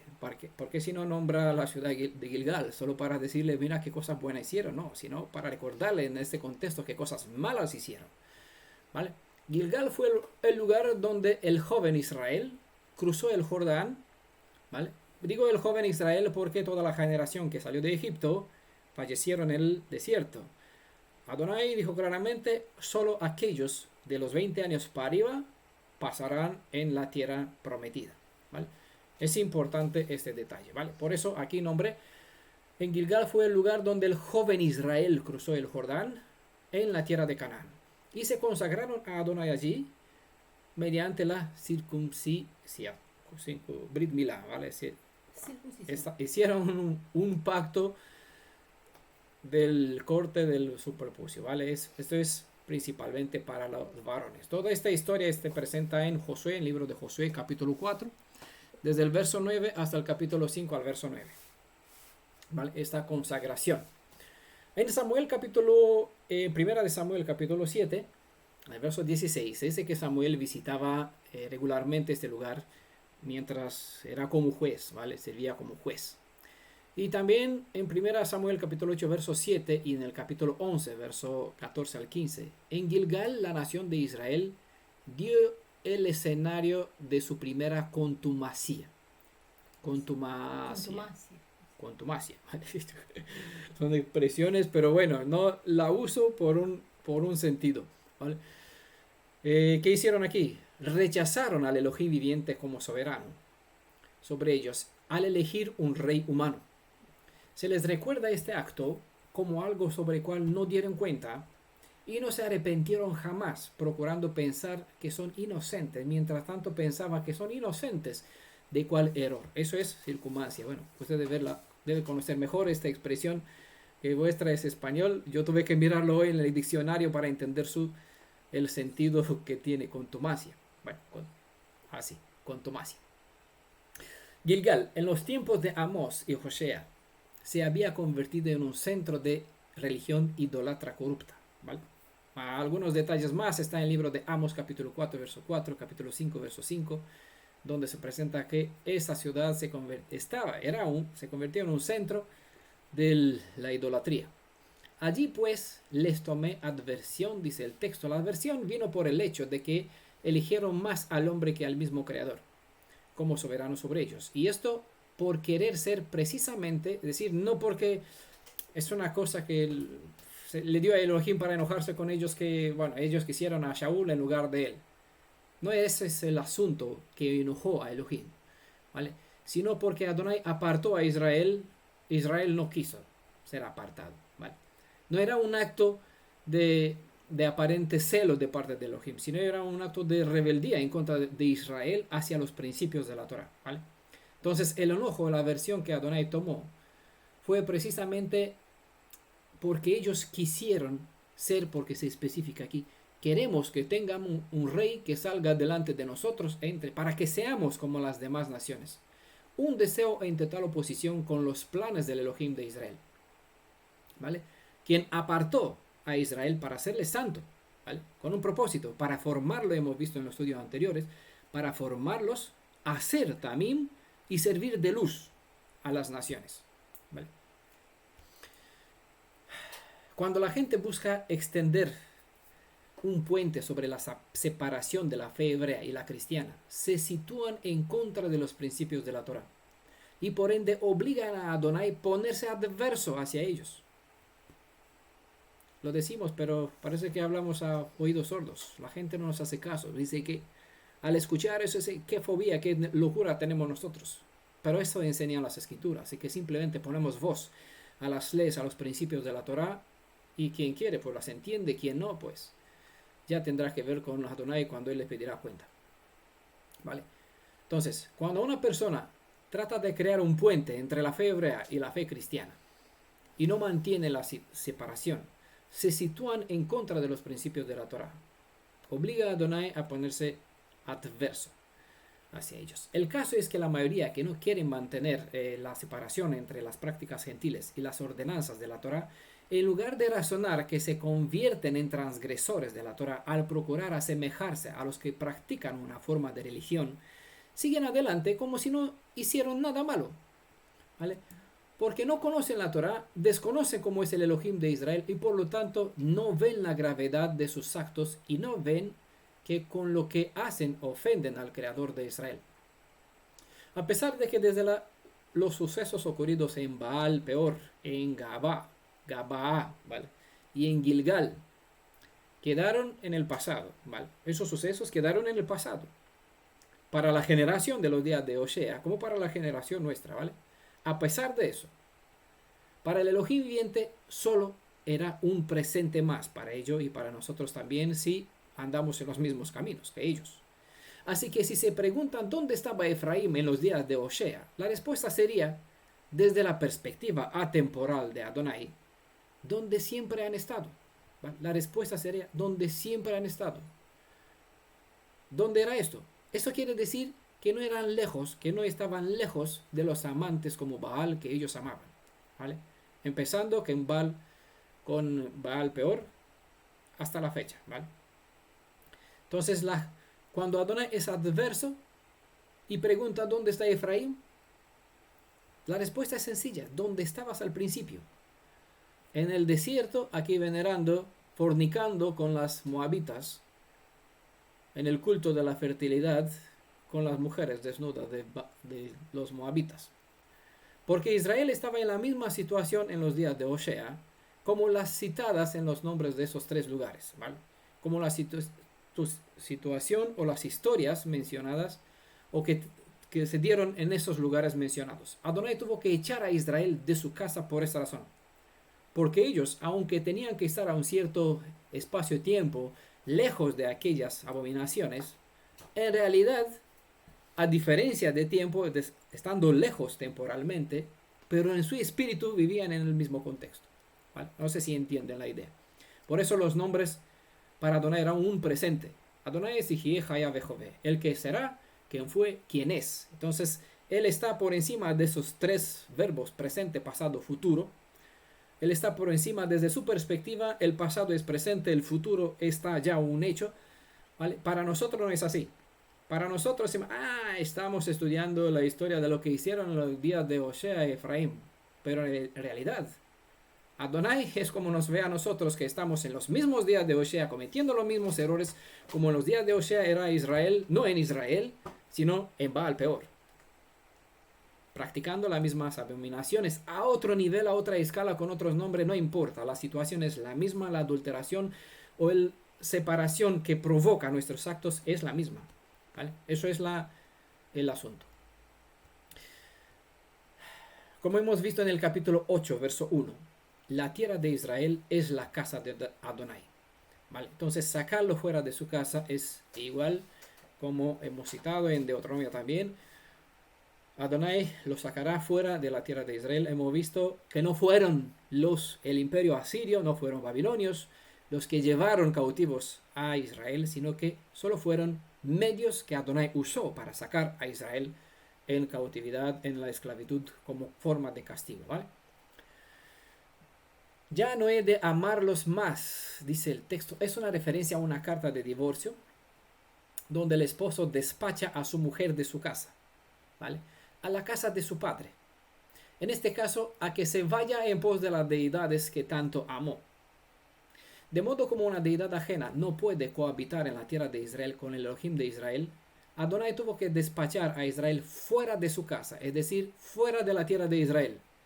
Si uno no ama al esposo, sino que ama otra cosa, el esposo debe enviar a su esposa con la cosa que ama. ¿Vale? De aquí Yeshua dijo, clara, es lo que Adonai hizo aquí. Yeshua dijo, ¿dónde está el corazón de uno? ¿Dónde está el corazón de uno? Donde él ama. ¿Sí? Y se da la comparación de la mujer de Lot. ¿Vale? La mujer de Lot salió de Sodoma, pero volvió atrás, mirando hacia lo que dejó. ¿Por qué? Porque su corazón era en Sodoma. No le importó más lo que tenían, el oro, la plata, lo que tenía, el coche, el trabajo, la empresa, los decenas de trabajadores que tenía aquí, el palacio que tenía, bueno. Le importó más que la tierra de Israel. Por eso, nosotros cuando cantamos Hatikva, por ejemplo, cantamos con la esperanza, porque no miramos aquí en Rumanía. Ya saben que todos vieron que estoy reedificando la casa. Pero mi ojo, nuestro ojo, está hacia Sion, ¿vale? Porque es allí donde miramos, independiente de lo que construimos, lo que invertimos, lo que hacemos aquí. Lo hacemos para un tiempo, ¿vale? Nuestro corazón, nuestra meta, nuestra mente, nuestro ser es allí, en Israel, no aquí, en Rumanía, ¿vale? Entonces esa es la visión. Si fuera lo contrario, seríamos unos hipócritas que pensábamos ir a Israel, pero nosotros estamos agarrados de lo que aquí tenemos, construimos, edificamos, trabajamos, nos gastamos. No así como la mujer de Lot, pues miró atrás y murió. Porque donde está el corazón de uno, allí está su tesoro, ¿vale? O donde está el tesoro de uno, allí está el corazón de uno. Entonces, lo que hizo Adonai, dice, amas a una deidad ajena, ve con ella. Porque Adonai es un Elohim celoso, ¿vale? No puede soportar, es repugnante. Así es. En Miqueas capítulo 6, verso 5, se recordó a Israel no olvidar el pecado de mirar los cuerpos desnudos de los moabitas, vestidas de oros y piedras preciosas. Lean ustedes la cita. Ni la justicia, que no olviden la justicia de Adonai, que obró en aquel entonces a causa de esta dicha traición idólatra. ¿Vale?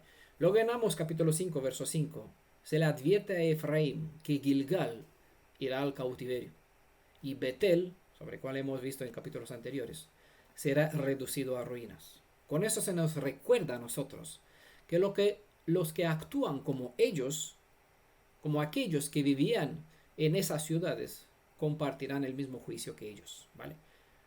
Al nombrarse a la casa de Efraín para aquel entonces de Osea los nombres de esas antiguas ciudades, de antiguas prácticas, le recordaban, como ellos fueron destruidos porque practicas lo mismo, tendrás las mismas consecuencias. Entonces, si tenemos estas historias, las estamos estudiando y vivimos como tal, tenemos que recordar que de la misma manera como la destrucción vino sobre ellas, entiendan, causa-efecto, ¿no? No podemos esperar otra cosa, no podemos esperar bendición mientras vivimos en transgresión. Osea capítulo 9, verso 16 dice, Efraín ha sido herido. Ojo, su raíz está seca, ya no darán fruto, aunque den a luz, yo haré morir el tesoro de su seno. Herido no es igual a cortado, por eso he dicho, ojo, es un detalle. Herido no es igual a ser destruido, aniquilado, sino más bien dentro del contexto, la herida es con el fin de corregir un camino torcido, ¿vale?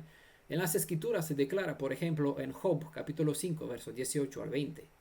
Y también como hemos visto ya en Oseas, capítulo 6, verso 1, el que hiere a Israel es quien venda su llaga, ¿vale? Porque el propósito de la corrección es para enderezar, no para destruir. Hay veces cuando los juicios deben ser demasiados duros, porque a veces somos demasiados duros de servicio y con dificultad nos obligamos a la obediencia. Me refiero tanto como individuos como también como pueblo. Es decir, no es una referencia a lo que quería decir referente al pueblo de Israel, que fueron tan duros de servicio y por ende fueron castigados. Sino me refiero a que somos hijos de nuestros padres y por la naturaleza es así, difícil. Entonces, Adonai tiene que actuar de esta forma que no es agradable, ¿vale? Tratando como último remedio enderezar nuestros caminos. Recuerden el caso de Job, ¿vale? Perdió 7 hijos, recibió otros 7, ¿vale? Las expresiones raíz y fruto vienen en coherencia o en juego con el significado del nombre Efraín, ¿vale? Es un juego de palabras que se hace aquí. Su raíz seca, pero ahora, a ver, Efraín significa vida, prosperar, crecer, multiplicarse, ¿ah? Entonces, al mencionar raíz y fruto, se hace una referencia indirecta al nombre de Efraín, que es decir, fructífero, ¿vale?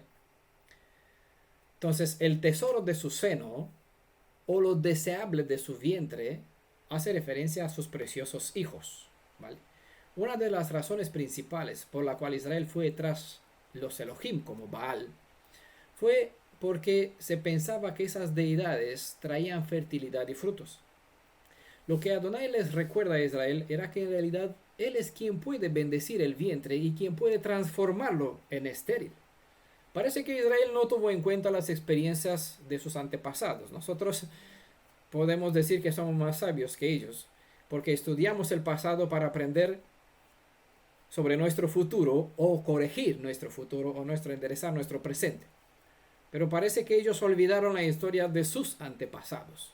Olvidaron que era el Elohim viviente, el Elohim de sus padres, el Elohim de Abraham, quien abrió la matriz estéril de su mujer Sara para engendrar a Isaac, ¿vale? Génesis capítulo 21, verso 1 y el verso 2, donde se menciona eso. Y el mismo Elohim de nuestros padres es el mismo quien cerró las matrices de la casa de Abimelech para que las mujeres no den a luz a sus hijos, ¿vale? Génesis capítulo 20, verso 17 al verso 28, ¿vale?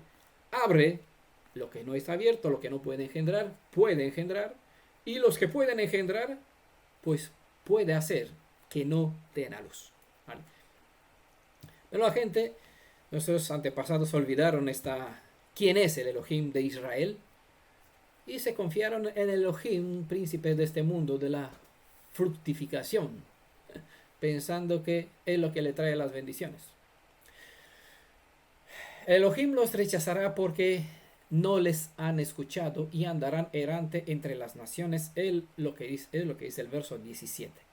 Mi Elohim, me olvidé el énfasis. Mi Elohim los rechazará porque no les han escuchado, no le han escuchado y andarán errantes entre las naciones. ¿Vale? Sencillo, no hace falta mucha explicación. Mi Elohim Si bien Osea ha estado mediante a favor del pueblo, con la expresión mi Elohim, mostró que su decisión es de estar del lado de Adonai independientemente qué camino tomará la nación. ¿Vale? Como dijo Moisés, los que están de parte de Adonai, de mi lado. ¿Vale? Pasaron el levita de su parte. Andar errantes es una expresión, es el efecto del romper el pacto. Eso es igual a perder la relación con aquel que tiene en sí el potencial de la misma vida. Errantes entre las naciones es una expresión cuyo sentido se ha alcanzado mediante las deportaciones, que fueron dos, ¿vale? Le hemos mencionado en el estudio del anterior, en parte 1. Pero las dos ocasiones se presenta en 2 de Reyes, capítulo 15, verso 29. Y primera de Crónicas, capítulo 5, verso 26. Fue la segunda. La primera, Pul se llevó una parte de Israel. Menahem pagó un precio, un tributo.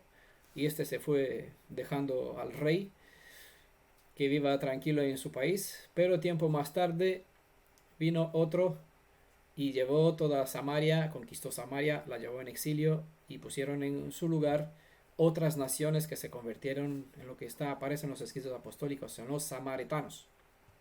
Eran gentiles, no hebreos, ¿vale? Aquí en 2 de Reyes, capítulo 17, verso 18, está escrito que Adonai se airó en gran manera contra Israel y los apartó de su rostro. Quedaron solo la tribu de Judá, ¿vale? Como leyó aquí nuestra hermanita Diana. Y esto por un propósito, por un tiempo, por una bendición que se le dio a la casa de David. Pero bueno, al hacer lo malo también fueron llevados, como saben, años más tarde en Babilonia como esclavos. El verso 19 declara que Judá no se apercibió, en este mismo contexto, 2 de Reyes, capítulo 17, verso 19, ¿vale? Declara que Judá no se apercibió de las advertencias. Recuerda que en los estudios anteriores, Adonai le da advertencia a la casa de Efraín y dice, míralo, a ellos se le comerán así como la polilla rápido, y a ustedes, la carcoma está haciendo su trabajo lentamente mientras crece el león, es decir, el poder de Babilonia, que se convirtió en un león. Ahora es un cachorrito en este momento que será juzgada la casa de Efraín. Babilonia es un cachorrito, crecerá, os devorará cuando se convertirá en un león, ¿vale? Recuerdan lo que hemos estudiado, ¿vale? Así que la casa de Judá tenía que percibirse viendo que se aplicó la corrección, el castigo al reino del norte, y tenía que tener en cuenta, si andamos así, seguimos en este camino, lo que dijo también sobre nosotros nos alcanzará. Pero bueno, como saben, no han hecho lo correcto, ¿vale? Por todo lo contrario, siguieron los caminos, los pasos de Efraín, del pecado a la desgracia y por ende en la esclavitud. El juicio, pues, siguió su plan hasta que las advertencias se han convertido en actos de juicios. Aquí en 2 Reyes 17, verso 23, dijo, hasta que Adonai apartó a Israel de su presencia, como había anunciado por medio de todos sus siervos los profetas. ¿Vale? Como hemos dicho, Amos 3:7, Adonai no hace nada sin antes anunciar lo que va a hacer.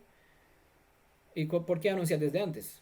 Para que su pueblo tenga la capacidad de decir, pararse a cruz de los caminos, escuchar al centinela que le están clamando, decir, andamos mal, vamos a corregir, porque la voz me dice, sigue a la derecha cuando yo quiero andar a la izquierda. Entonces, es lo que tenía que hacer el pueblo. No hizo en este caso. No sé si los del presente tendrán en cuenta la voz de los centinelas, pero aquí declara claramente, como había anunciado por medio de todos sus siervos los profetas, Adonai deportó a Israel de su tierra a Asiria hasta el día de hoy, ¿vale? Hasta el día de hoy se añadió al texto porque en el presente, cuando se escribió, se puso por escrito el relato, el reino del norte era todavía, el reino de Israel estaba todavía en deportación. Para nosotros lo leemos en nuestro presente, sigue allí, ¿vale? Y aquí estamos, ¿vale? Algunos por Rumanía, otros por México, otros por Chile, otros por Ecuador, que los veo aquí, por donde está cada uno. Todo esto no era algo extraño, todo lo que hemos estado hablando, todas las advertencias, no era algo extraño para Israel, ya que estas realidades fueron anunciadas desde los días de Moisés. ¿Está bien? Aunque el texto de Segunda de Reyes dice, hasta que Adonai apartó a Israel de su presencia, como había anunciado por medio de todos sus siervos, los profetas, ¿vale? Antes de que existan los profetas, Israel tenían todas esas advertencias. Por eso, cuando llegará el día de juicio, todo lo que estamos hablando se elevará como potencial, como factores. Mira, lo tuviste aquí a tu disposición. Ya se te dijo, se te informó. Pues no presté atención, no supo. Es tu problema. Adonai te brindó la oportunidad de conocerlo. Pero aún así, en la Torá, en lo que Moisés escribió y habló, estaban estas advertencias. ¿Vale? Les voy a leer. Pero acontecerá si no oyeres la voz de Adonai tu Elohim, para procurar cumplir todos sus mandamientos y sus estatutos. Está hablando Moisés, que yo te intimo hoy, que vendrán sobre ti todas esas maldiciones y te alcanzarán. Eso dijo Moisés, ¿vale? Deuteronomio capítulo 28, verso 15. Y les voy a leer ahora verso 64 al 65 también de Deuteronomio 28, verso 15. Porque Adonai dio aquí, Moisés dio un consejo. Si no oyeras la voz, ya, es decir, si no harás Shema, prestar oído inteligente, es decir, para dispuesto a aplicar, no para oír y a ver qué me está diciendo, sino para convertirlo en un hecho dentro de ti, ¿vale? Si no prestas atención a la que Adonai te está mandando para cumplir, para poner por obra lo que yo te presento hoy, estas serán las maldiciones que vendrán sobre ti. Te alcanzarán, es decir, es un veredicto infalible, ¿no? No hay forma alguna de que falle. Es una flecha que sí apunta al blanco. No da en jata, que es un fallo, un error, que es un pecado. No, esa dará a la diana. No a Diana, no a la diana. Tirará directamente al punto rojo. ¿Vale? ¿Vale? Torah, flecha que apunta al blanco. Entonces, los que no hacen caso a la Torah para dar al blanco, dijo Adonai cuando entregó la Torah, el libro a Moisés, o Moisés a los sacerdotes: póngala delante de la arca de la alianza para que sea en contra de Israel. ¿Vale? Busquen ustedes la cita. La Torah fue dada para nuestra bendición si la obedecemos. Si no la obedecemos, para que nos sirva como en contra, ¿vale? Como una indicación, como un espejo que me muestra el fallo. Verso 74 a 65 dice: por lo tanto, si no obedezco, ¿vale? Si no obedezco, Adonai te esparcirá por todos los pueblos, desde un extremo de la tierra hasta el otro extremo. ¿Vale? No hacía falta que vengan los profetas que le digan, ya lo sabía desde el día de Moisés. Pero como es leído del libro de Jueces, cada uno hacía lo que le parecía en su mente. Tenían la Torah, se guiaban en la luz de la Torah. ¿Qué va? Nosotros somos el pueblo santo. Nosotros guardamos las fiestas, nosotros tenemos la Torah, estudiamos la Torah. Y cuando pregunté a una persona, una hermana, me dijo: sí, estamos estudiando la Torah. ¿Qué estudias? Estamos en el libro de Efesios. Ah, ¿y estudias Torah? Estamos en el libro de Daniel. Ah, ¿eso es estudiar Torah? Torah no es libro de Daniel. Que hay instrucción en el libro de Daniel, en Efesios, es otro asunto. Pero Torah es los principios fundamentales de la constitución de nuestra nación hebrea. Esto está en lo que Moisés puso por escrito, le entregó, lo puso en un libro. El libro de la Torah no son los 5 libros de Moisés, no es el Pentateuco. ¿Vale? Adonai te esparcirá por todos los pueblos desde un extremo de la tierra hasta el otro extremo, y allí servirás a deidades ajenas. ¿Cómo he llegado a servir a Jesús? Si somos hebreos israelitas. Allí servirás a deidades ajenas que no conociste tú ni tus padres, al leño y a la piedra, porque en realidad es lo que es. Todo lo que es mito deificado es algo.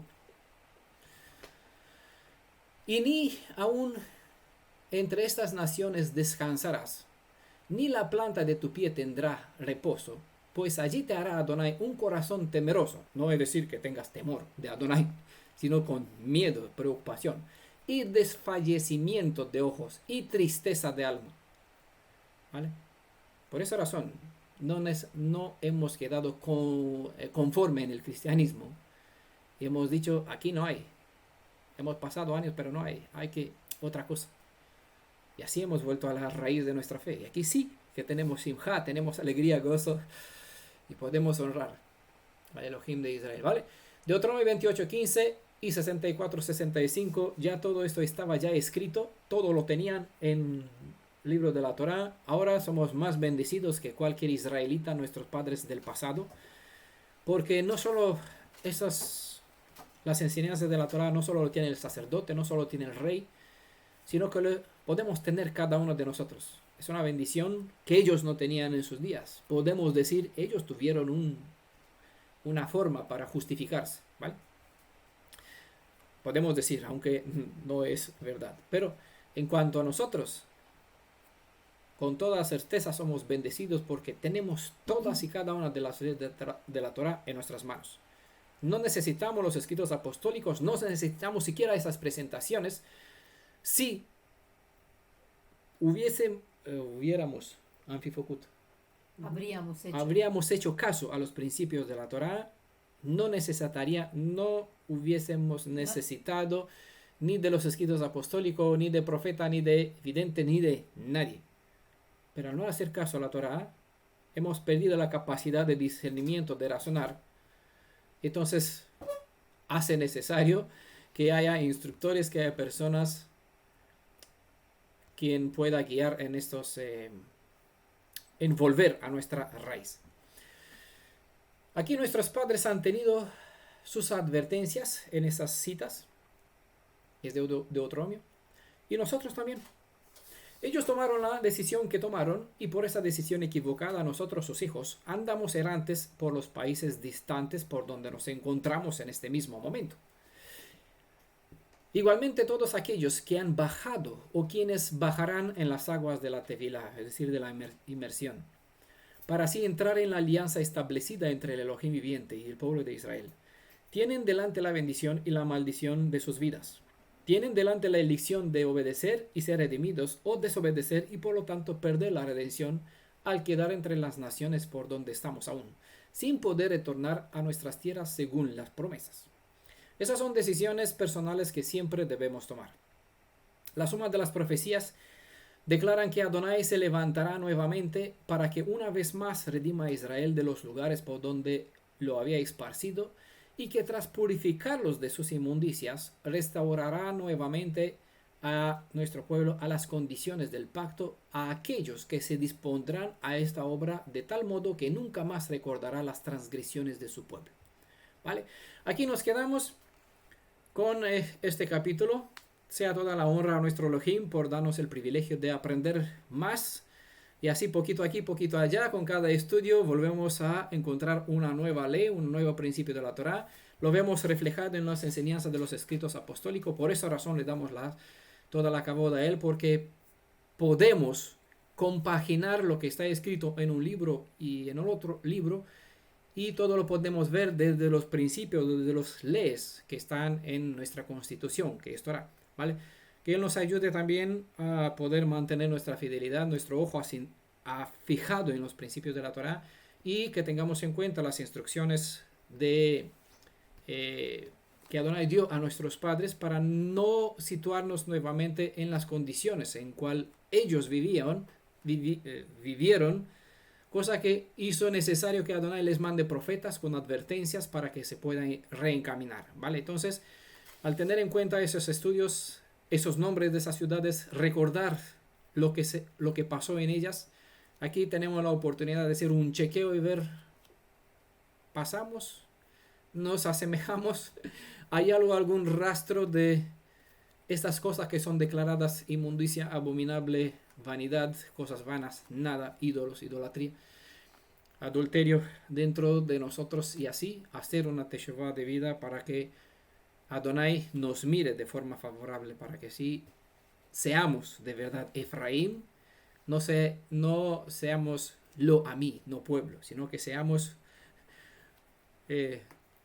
un Israel bendecido, los que lucha con Elohim y sale vencedor. Pues a ese a la honra por darnos esta oportunidad de conocer nuestro pasado para aprender sobre nuestro presente, y también que su espíritu pues nos guía si nos permite seguir viviendo y nos da la posibilidad de mantener nuestra conexión con los demás capítulos que quedan pendientes de este libro maravilloso. Shalom a todos, bendiciones, Shabbat Tov desde Rumanía, por cierto. Bueno, vamos a dejar aquí el audio, seguimos con las preguntas, con los comentarios